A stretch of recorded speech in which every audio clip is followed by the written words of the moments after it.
আরেকটা লুপ, সেটা নাম হচ্ছে এখানে হচ্ছে ইনফিনিটিভ লুপ সম্পর্কে বলেছিলাম অলরেডি স্লাইডে, আমি খেয়াল করিনি। সো হোয়াইল লুপের এই যে ইনফিনিটিভ লুপ, একটু আগে আমরা যেটা দেখলাম, সো যখন হোয়াইল লুপের ভিতরে কন্ডিশনটা অলওয়েজ ট্রু হয়, এটাই তো আমরা অ্যাকচুয়ালি করতেছিলাম। সো সবসময় নাম্বার 1 এর ভ্যালুটা এক করে ইনক্রিমেন্ট হচ্ছে, আবার ডিক্রিমেন্ট হয়ে অলওয়েজ হচ্ছে কন্ডিশনটা ট্রু রিটার্ন করে। যখনই ট্রু রিটার্ন করে কোনো একটা লজিক্যাল কন্ডিশন থেকে, তখন এই লুপটাই ইনফিনিটিভ লুপ হিসেবে চলতে থাকবে। সো এখন আসি do while loop. So do while লুপের একটাই সমস্যা, এটা আমরা কেন ইউজ করি না, কারণ এই লুপের স্ট্রাকচার দিকে প্রথমেই বলে দিচ্ছে something to do then go for loop. এটা এই জন্যই একটু প্রবলেম করে সবসময়, যে প্রথমেই সে কিছু একটা করে ফেলবে। সেটা মাঝে মধ্যে অ্যাপ্লাই করতে হয়, যেমন রিসেন্টলি আমি একটা টেস্টিং এ আমি মনে হয় এই জিনিসটা ইউজ করছিলাম, যে এই লুপ ছাড়া তখন ওই কন্ডিশনটা চলতেছে না।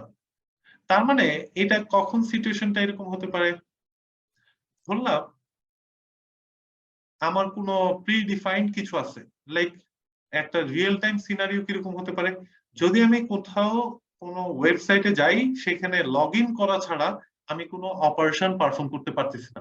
That means firstly I have to log in, that means I am doing the log in operation, then going for the while loop. এই টাইপের কোনো কনসেপ্ট যদি আসে, আপনারা চাইলে অ্যাপ্লাই করতে পারেন। তো এখানে আসলে ডু হোয়াইল লুপটা কিভাবে কাজ করবে, same thing. So it iterates number of times depends on the condition. So if the condition is true, then the number of iteration should be executed for block of code. So do while loop এটাকে আমরা বলতে পারি exit control loop। এখানে যেমন while loopটা কি করতেছিল, এর আগে প্রথমেই কন্ডিশন চেক করতেছিল, কিন্তু do while loop R while loop এর মধ্যে ডিফারেন্স হচ্ছে একটাই। while লুপে যেমন প্রথমে কন্ডিশন চেক করে, ডু while লুপে প্রথমে কোনো একটা কাজ, কোনো একটা স্টেটমেন্ট এক্সিকিউট করে, তারপর সে কন্ডিশনটা চেক করে। সো ডিফারেন্সটা হচ্ছে একটা। যদি এখানে একটু তাকাই, unlike while loop and for loop, the do while checks the condition at the end of the loop body. That means do while loop কিছু একটা প্রথমে করে, তারপর কন্ডিশন চেক করে, বাট while loop কি করে, প্রথমে কন্ডিশন চেক করে তারপর কিছু একটা করে, ওইটার উপর ডিপেন্ড করে। তার মানে ডু while loop এ কিছু একটা শুরুতে হয়ে যায়।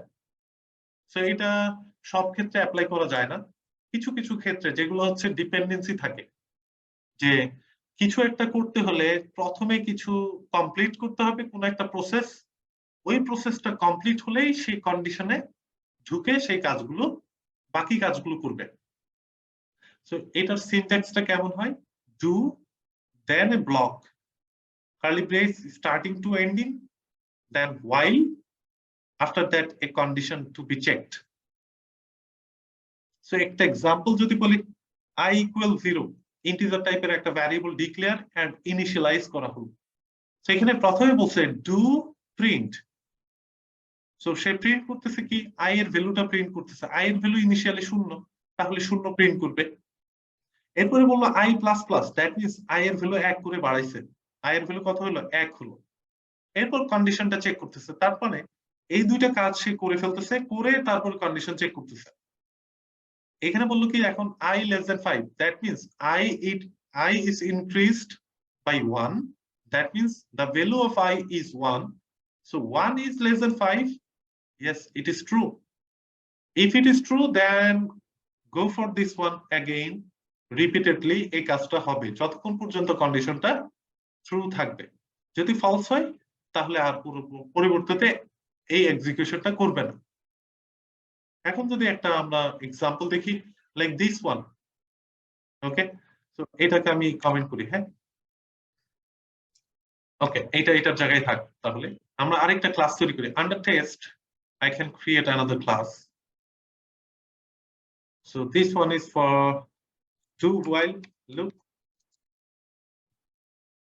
Okay, so click on public static void main, then finish. So এখানে একটা ভ্যারিয়েবল ডিক্লেয়ার করলাম, like number 1 again, okay, 10. So এখানে আমি প্রথম বলবো do while statement, দেখছেন do লিখে কন্ট্রোল স্পেস দিছি। সো এটাতে একটা ডিফল্ট স্ট্রাকচার দেখাচ্ছে, এটা আমি চেক করলাম। সো এখানে আমি যদি এরকম বলি যে number 1 plus plus number 1 plus plus, that means number 1 এর ভ্যালুটাকে 1 করে বাড়াচ্ছি। বাড়ানোর পর সে যেটা করবে প্রিন্ট আউট করতেছে, হ্যাঁ, নাম্বার 1টাকে। কন্ডিশনটা কিরকম দিলাম, suppose number 1 is less than 15, তাহলে কন্ডিশনটা কতবার চলবে? আমি যদি এখানে 9 নম্বর লাইনে অথবা 10 নম্বর লাইনে পয়েন্টারটা সেট করলাম, অথবা 10 নম্বর না দিয়ে 7 ডিবাগ করি, right, until 14. So until 14, how many times of iteration? শুরুতে প্রথমবার একটা কাজ করে ফেলতেছে, দ্যাটস ওয়াই। সো এখন যদি 7 নম্বর লাইনে আমি যদি একটু ডিবাগ পয়েন্টার সেট করি, যেমন নাম্বার 1 এর ভ্যালুটা এখনো কিন্তু সেট করেনি, এক্সিকিউশন স্টার্ট করলো, স্টেপ ওভার করি, এখন নাম্বার 1 এর উপর কার্সর রাখলে দেখা যাবে 10, ওকে। সো নাম্বার 1 এর ভ্যালুটা 1 করে বাড়াচ্ছে, তার মানে 11 হবে নাম্বার 1 এর ভ্যালু। এখন 11টাকে তাহলে প্রিন্ট আউট করতেছে শুরুতেই without checking the condition, and then it checks for the condition, that means number 1 is 11 and it checks for 11 is less than 15. It is true, right? So if it is true, then it goes for this one, step over and do something. Do what? Do increase by 1 for number 2. So number 1 এর value তাহলে আগে ছিল 11, এখন হয়ে গেছে তাহলে 12. So 12 is also printed here, 12. So it checks for this condition now. 12 is less than 15.